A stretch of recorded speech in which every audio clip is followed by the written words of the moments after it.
上一期我哋喺語你常在嘅語常專欄提及過重音同非重音對於英語發音嘅重要性。今期我哋會探討下廣東話使用者常見嘅英文輔音發音陷阱。大家仲記唔記得英文有44個音素，當中有24個係輔音。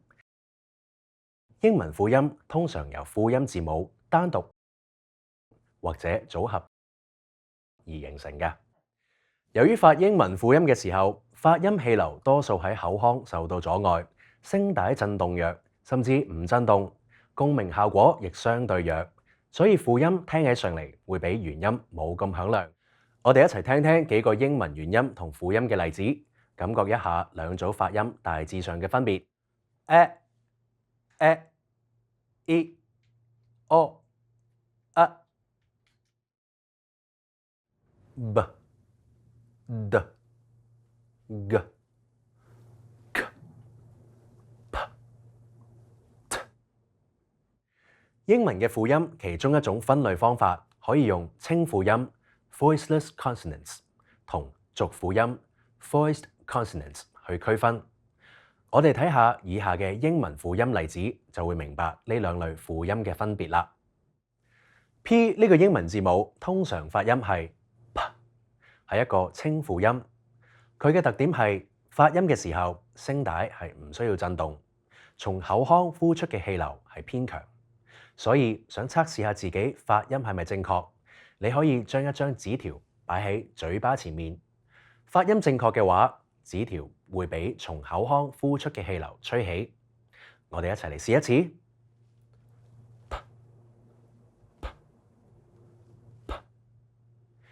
如果想再確定一下發音係咪正確，我哋可以將手指放喺喉嚨近聲帶嘅位置。發清輔音嘅時候，手指係唔會感覺到聲帶嘅震動嘅。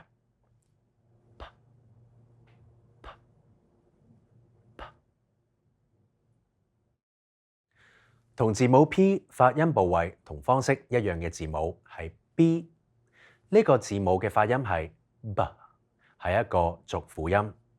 發音嘅時候，聲帶需要震動，從口腔呼出嘅氣流偏弱。如果想確定一下自己嘅發音係咪正確，可以將手指放喺喉嚨近聲帶嘅位置。發濁輔音嘅時候，手指會感覺到聲帶嘅震動。我哋一齊嚟試下。b。 同樣將紙條擺喺嘴巴前面，由於發濁輔音嘅時候，從口腔呼出嘅氣流偏弱，所以放喺嘴巴前面嘅紙條唔會被口腔呼出嚟嘅氣流吹起。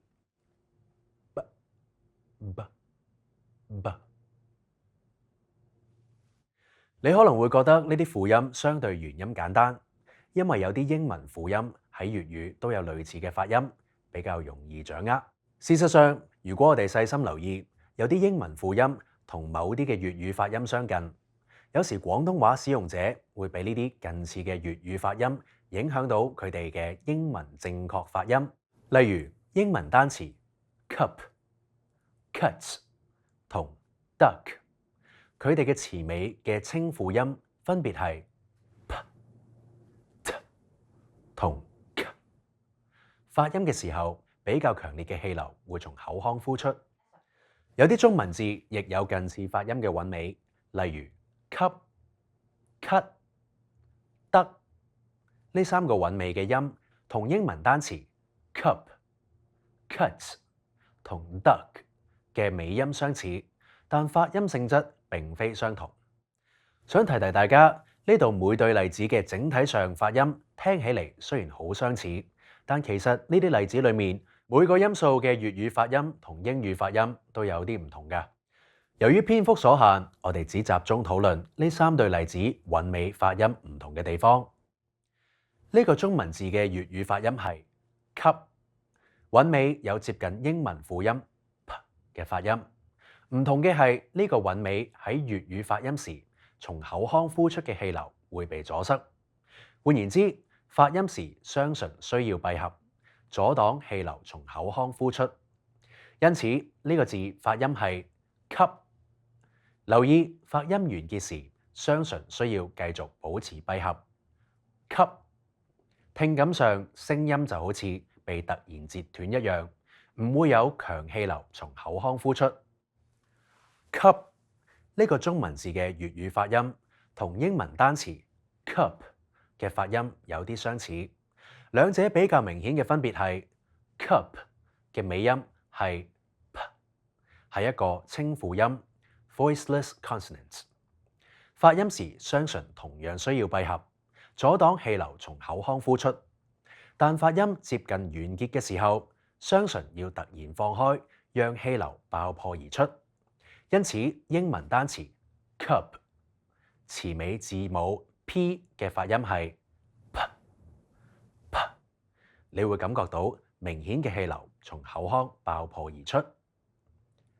吸 cup cup cup 呢個中文字嘅粵語發音係咳，發音時舌尖頂住上齒齦，即係上排牙齒後面同上顎之間嘅牙肉部位，阻塞氣流。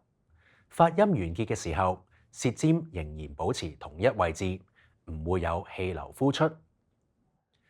英文單詞 cut 詞尾嘅 t 係一個清輔音，發音係 t， 舌尖同樣要頂住上齒齦，但發音時從口腔呼出嘅氣流會爆破而出。cut cut cut cut。 仲有呢個中文字嘅粵語發音係得，發音時舌根即係舌頭較後嘅部分需要拱起，貼近口腔上後方嘅軟腭位置，阻塞氣流。發音完結時，舌根仍然保持同一位置，唔會有氣流呼出。而英文單詞 duck 詞尾嘅 k 亦係清輔音，發音係 k， 舌根同樣貼近軟腭位置，阻塞氣流。唔同嘅係發音最後會讓氣流從口腔爆破而出。得 duck duck 同呢三個英文清輔音相似嘅就係 d、g、b 呢三個英文濁輔音。正如剛才提及，佢哋主要唔同嘅地方就係發濁輔音嘅時候，聲帶需要震動，從口腔呼出嘅氣流偏弱。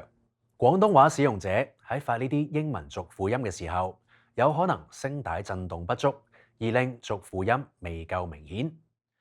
舉個例子 ，bag 詞首 b 嘅發音係 b， 詞尾 g 嘅發音係 g， 整個字需要讀成 bag bag。